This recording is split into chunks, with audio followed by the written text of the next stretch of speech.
rawat bumi tanam 1.000 pohon di Semarang Zoo. Pansus usulkan nama CMJT berubah jadi Jateng Agro Berdikari.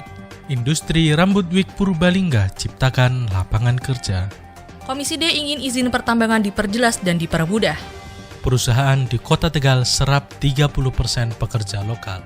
Hai Dulur Jateng, apa kabar hari ini? Selama beberapa menit ke depan, Parlemen Inframe akan menemani Anda dengan rangkaian informasi kegiatan DPRD Provinsi Jawa Tengah bersama saya Bintari Setia. Dan saya Ester Lambang, dan inilah Parlemen Inframe selengkapnya.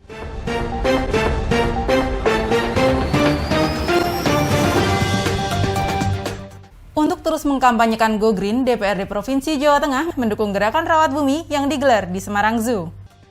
Untuk terus mengkampanyekan Go Green, DPRD Provinsi Jateng mendukung gerakan rawat bumi yang digelar di Semarang Zoo pada Sabtu 22 Januari 2022. Dalam kegiatan itu, Wakil Ketua DPRD Provinsi Jateng Sukirman ikut menanam pohon di sekitar Semarang Zoo. Ia juga mengapresiasi Ormas Lindu Aji Ngalian yang ikut mendukung dan bekerja sama dalam kegiatan tersebut. Diharapkan kepedulian terhadap lingkungan itu dapat ditiru oleh semua ormas. Sementara, Ketua Panitia dari Lindu Aji Ngalian Panca Nugraha mengatakan, kampanye Go Green itu dilakukan semata-mata untuk melestarikan lingkungan hidup. Di samping itu, kampanye tersebut diharapkan dapat menciptakan lingkungan yang lebih sehat. Untuk itu, ia berharap perlu sinergi antara pemerintah dan masyarakat agar kampanye lingkungan hidup dapat terus dilakukan. Dalam rapat di ruang Komisi C, nama Perusda Citra Mandiri Jawa Tengah atau CMJT berubah menjadi PT Jateng Agro Berdikari Perseroda. Dalam diskusi di ruang rapat Komisi C DPRD Provinsi Jawa Tengah pada Selasa 18 Januari 2022, nama Perusda Citra Mandiri Jawa Tengah atau CMJT berubah menjadi PT Jateng Agro Berdikari Perseroda. Usulan itu disampaikan Pansus Raperda Perubahan Bentuk Hukum CMJT. Pada kesempatan itu, Ketua Pansus Raperda Perubahan Bentuk Hukum CMJT, Bambang Haryanto, mengatakan Pansus sepakat nama CMJT dilakukan perubahan. Tujuannya, dengan nama baru itu dapat memberikan semangat sekaligus memperjelas bidang kerja atau kegiatan usaha yang dilakukan Jateng Agro Berdikari ke depannya. Selain soal perubahan nama, rapat itu juga membahas sejumlah perubahan dalam Raperda. Salah satunya, perusahaan bergerak di bidang pangan, pertanian, perkebunan, peternakan, perikanan, dan kegiatan usaha perdagangan barang dan jasa di bidang-bidang tersebut. Dalam hal ini, Direktur CMJT Agung Rohmadi menjelaskan bahwa kata berdikari bermakna mandiri. Dari situ, pihaknya berharap kemandirian perusahaan yang telah berubah bentuk hukumnya tersebut dapat terus meningkatkan kinerjanya sehingga mampu mewujudkan pendapatan daerah dari BUMD milik Pemprov Jawa Tengah. Komisi B memantau perkembangan industri rambut palsu terkait penyusunan Raperda Tata Kelola dan Pemasaran Ekspor Produk dan UKM. Kabupaten Purbalingga selama ini sudah dikenal sebagai kota perajin. Salah satunya home industri pembuatan wig atau rambut palsu.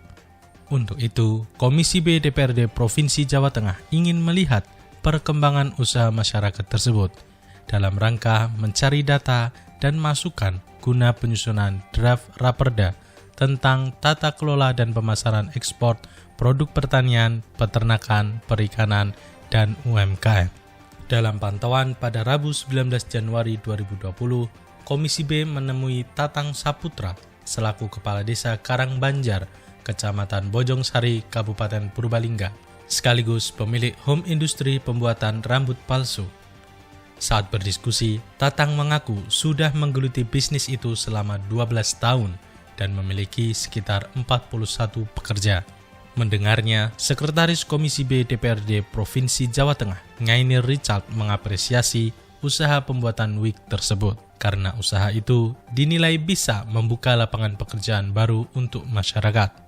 Sebagai informasi, hasil wig tersebut nantinya diekspor ke Turki dan Cina. Selain itu, hasil ekspor juga dikirim ke Korea sebagai peminat rambut palsu paling banyak di dunia.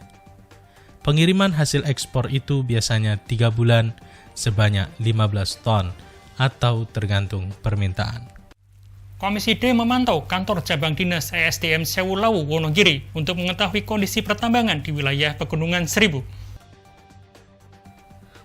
Komisi D DPRD Provinsi Jawa Tengah memantau kantor cabang Dinas Energi Sumber Daya Mineral atau ESDM Sewu Lawu yang berada di Wonogiri pada Rabu 19 Januari 2022. Komisi yang membawahi masalah pertambangan dan energi itu bermaksud untuk mengetahui kondisi pertambangan di wilayah Pegunungan Seribu. Saat berada di kantor ESDM Sewu Lawu, Ketua Komisi D Alwin Basri prihatin dengan kondisi bangunan kantor yang menepati bekas rumah dinas milik Pemkab Wonogiri.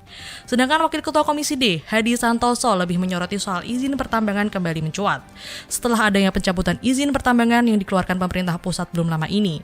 Sedangkan wilayah Kabupaten Wonogiri sendiri mempunyai potensi tambang dengan kualitas cukup baik. Menanggapinya, Kepala Cabang SDM Sewu Lawu Rival Gautama mengharapkan adanya dukungan DPRD Jawa Tengah dalam peremajaan kantor dan penambahan tenaga untuk memaksimalkan kinerja ESDM menjalankan tugas. Mengenai pencabutan izin pertambangan akan menjadi pembahasan bersama terkait izin yang cukup sulit. Komisi E mengapresiasi Pemkot Tegal yang meminta semua perusahaan yang akan berdiri untuk memperkerjakan masyarakat lokal 30%. Guna menekan pengangguran, Pemkot Tegal meminta semua investor atau perusahaan yang akan berdiri untuk mempekerjakan masyarakat lokal. Bahkan dituntut untuk memenuhi 30% pekerja adalah warga Tegal terlebih dahulu.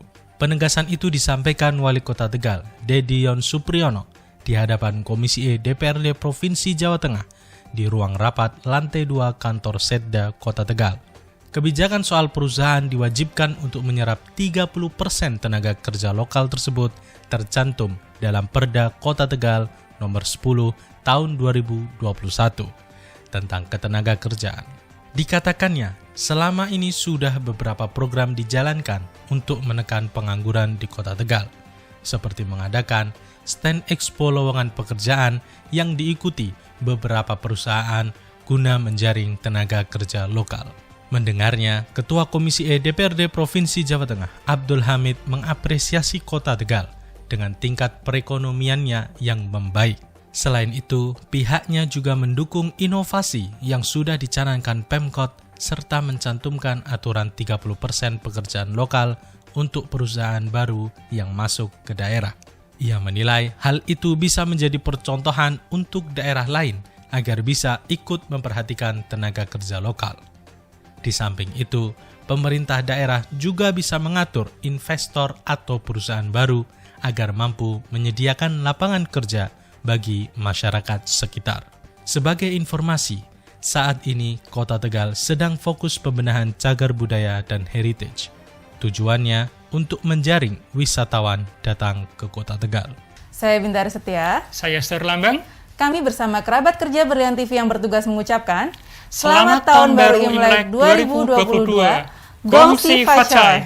Terima kasih atas perhatian Anda. Salam Berlian TV. Aspiratif, informatif.